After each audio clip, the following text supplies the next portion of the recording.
أعوذ بالله من الشيطان الرجيم بسم الله الرحمن الرحيم ربي اشرح لي صدري ويسر لي أمري واحلل عقدة من لساني يفقه قولي۔ آج کی جو آیت ہے، ایک نیا ٹاپک شروع ہو رہا ہے۔ پچھلی آیات میں اللہ کے رستے میں خرچ کرنے کے بارے میں بتایا گیا تھا اور اس کا ریوارڈ اللہ نے بتایا تھا ہمیں۔ اس آیت میں اب جہاں اللہ کے رستے میں مال خرچ کرنے کی بات تھی، اب یہاں پہ ایک ٹرم ہے جسے کہتے ہیں ربا، سود۔ اس کے بارے میں اللہ تعالیٰ نے ہمیں اس آیت میں بتایا ہے، اور جو لوگ سود کھاتے ہیں قیامت والے دن ان کا کیا حال ہوگا جب وہ قبروں سے اٹھیں گے، اس کے بارے میں اس آیت میں اللہ تعالیٰ نے ہمیں انفارم کیا ہے اور اس کا ریزن بتایا ہے کہ ایسا کیوں ان کے ساتھ ہوگا۔ اصل میں لفظ ربا استعمال ہوا ہے جس کے معنی عربی میں زیادتی اور اضافے کے ہیں۔ ربا کے لغوی معنی زیادتی اور اضافے کے ہیں۔ اصطلاحاً اہل عرب اس لفظ کو اس زائد رقم کے لیے استعمال کرتے تھے جو ایک قرض خواہ اپنے قرض دار سے ایک طے شدہ شرح کے مطابق اصل کے علاوہ وصول کرتا ہے۔ اسی کو ہماری زبان میں سود کہتے ہیں۔ نزول قرآن کے وقت سودی معاملات کی اور شکلیں رائج تھیں اور جنہیں اہل عرب ربو کے لفظ سے تعبیر کرتے تھے۔ وہ یہ تھی کہ مثلا ایک شخص دوسرے شخص کے ہاتھ کوئی چیز فروخت کرتا اور ادائے قیمت کے لیے ایک مدت مقرر کر دیتا۔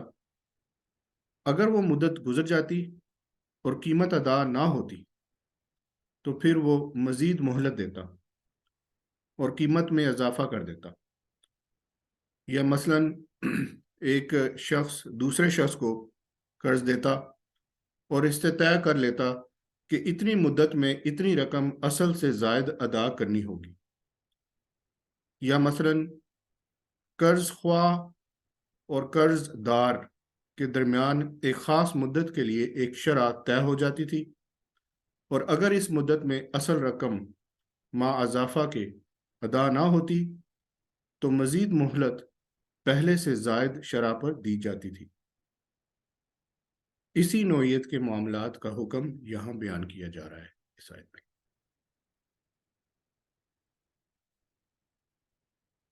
تو ربا سود جو ہے یہ دو قسم کے ہیں، ربا الفضل اور ربا النسیئہ۔ بالفضل جو ہے اس کی مثال یہ ہے کہ مثلا گندم کا تبادلہ گندم سے کرنا ہے تو فرمایا گیا ہے کہ ایک تو برابر برابر ہو، دوسرے یدن بھی ید، ہاتھوں ہاتھ ہو۔ اس میں کمی بیشی ہوگی تب بھی، اور ہاتھوں ہاتھ ہونے کی بجائے ایک نقد اور دوسرا ادھار یا دونوں ہی ادھار ہوں تب بھی سود ہے۔ دوسرا ربا النسیئہ ہے۔ اس کا مطلب ہے کہ کسی کو مثلا 2 مہینے کے لیے اس شرط پر 100 روپے دینا کہ واپسی 125 روپے ہوگی، 25 روپے 2 مہینے کی مہلت کے لیے دیے جائیں۔ تو حدیث کے مطابق قرض پر لیا گیا نفع سود ہے۔ یہ قرضہ ذاتی ضرورت کے لیے لیا گیا ہو یا کاروبار کے لیے، دونوں قسم کے قرضوں پر لیا گیا سود حرام ہے۔ شریعت و اہل ایمان کو معاشرے کے ضرورت مندوں پر بغیر کسی دنیاوی غرض و منفعت کے خرچ کرنے کی ترغیب دیتی ہے، جس سے معاشرے میں اخوت، بھائی چارے، ہمدردی، تعاون اور شفقت و محبت کے جذبات فروغ پاتے ہیں۔ اس کے برعکس سودی نظام سے تنگ دلی، خود غرضی کو فروغ ملتا ہے۔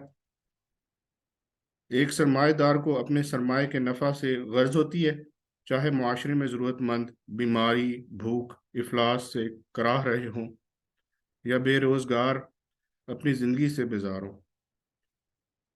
شریعت اس شکاوت و سنگدلی کو کس طرح پسند کر سکتی ہے؟ اس کے اور بہت سے نقصانات ہیں۔ سود مطلقاً حرام ہے، چاہے ذاتی ضرورت کے لیے گئے قرض کا سود ہو یا تجارتی قرضے پر۔ اب اس میں جو آیت میں ہے ایک لفظ ہے یتخبطہ۔ اہل عرب دیوانے آدمی کو مجنون یعنی آسیب زدہ کے لفظ سے تعبیر کرتے تھے، اور جب کسی شخص کے متعلق یہ کہنا ہوتا کہ وہ پاگل ہو گیا ہے تو یوں کہتے کہ اسے جن لگ گیا ہے۔ اسی محاورہ کو استعمال کرتے ہوئے قرآن سود خور کو اس شخص سے تشبیہ دیتا ہے جو مخبوط الحواس ہو گیا ہو، یعنی جس طرح وہ شخص عقل سے خارج ہو کر غیر معتدل حرکات کرنے لگتا ہے، اسی طرح سود خوار بھی روپے کے پیچھے دیوانہ ہو جاتا ہے اور اپنی خود غرضی کے جنون میں کچھ پردہ نہیں کرتا کہ اس کی سود خواری سے کس طرح انسانی محبت، اخوت اور ہمدردی کی جڑیں کٹ رہی ہیں، اجتماعی فلاح و بہبود پر کس قدر تباہ کن اثر پڑ رہا ہے، اور کتنے لوگوں کی بدحالی سے وہ اپنی خوشحالی کا سامان کر رہا ہے۔ یہ اس کی دیوانگی کا حال اس دنیا میں ہے، اور چونکہ آخرت میں انسان اسی حالت میں اٹھایا جائے گا جس حالت پر اس نے دنیا میں جان دی ہے، اس لیے سود خور آدمی جو ہے وہ قیامت کے روز ایک باولے مخبوط الحواس انسان کی صورت میں اٹھے گا قبر سے۔ اور یہ کیونکہ یہ لوگ، اس میں ہے آیت میں البیع مثل الربا، یعنی ان کے نظریے کی خرابی یہ ہے کہ تجارت میں اصل لاگت پر جو منافع لیا جاتا ہے، اس کی نوعیت اور سود کی نوعیت کا فرق وہ سمجھتے نہیں ہیں، اور دونوں کو ایک ہی قسم کی چیز سمجھتے ہیں۔ تو اللہ تعالی ہمیں سود سے بچائے۔ سود خور کی یہ کیفیت قبر سے اٹھتے وقت یا میدان محشر میں ہوگی۔ اور بزنس اور سود میں ڈفرنس ہے۔ حالانکہ تجارت میں تو نقد رقم اور کسی چیز کا آپس میں تبادلہ ہوتا ہے، دوسرے اس میں نفع نقصان کا امکان رہتا ہے، جبکہ سود میں یہ دونوں چیزیں مفقود ہیں۔ علاوہ ازیں بی کو اللہ نے حلال اور سود کو حرام قرار دیا، پھر یہ دونوں ایک کس طرح ہو سکتے ہیں؟ اب ہم اس کا لفظ بلفظ ترجمہ پڑھتے ہیں۔ اعوذ باللہ من الشیطان الرجیم، بسم اللہ الرحمن الرحیم۔ الذین، وہ لوگ کے جو یاکلون، کھاتے ہیں، الربا، سود، لا یقومون، نہیں وہ کھڑے ہوں گے، الا، مگر، کما، جیسا کہ یقوم الذین، کھڑا ہوتا ہے وہ شخص کے، یتخبطہ، دیوانہ کر دیا ہے یا پاگل کر دیا ہے اس کو، الشیطان، شیطان نے، من المس، آسیب سے، ذالک بانہم، یہ اس لیے کہ وہ، قالو، کہتے تھے، انما، سوائے اس کے نہیں کہ، البیع، خرید و فروخت، مثل الربا، مانند سود کے ہے، وَأَحَلَّ اللَّهُ، اور حلال کیا ہے اللہ نے، البیع، خرید و فروخت کو، وحرم، اور حرام کیا ہے، الربا، سود کو۔ جزاک اللہ خیر۔ انشاءاللہ نیکسٹ پارٹ اسی آیت کا کل پڑھیں گے، یہ ہاف آیت تھی، تو انشاءاللہ کل کنٹینیو کریں گے۔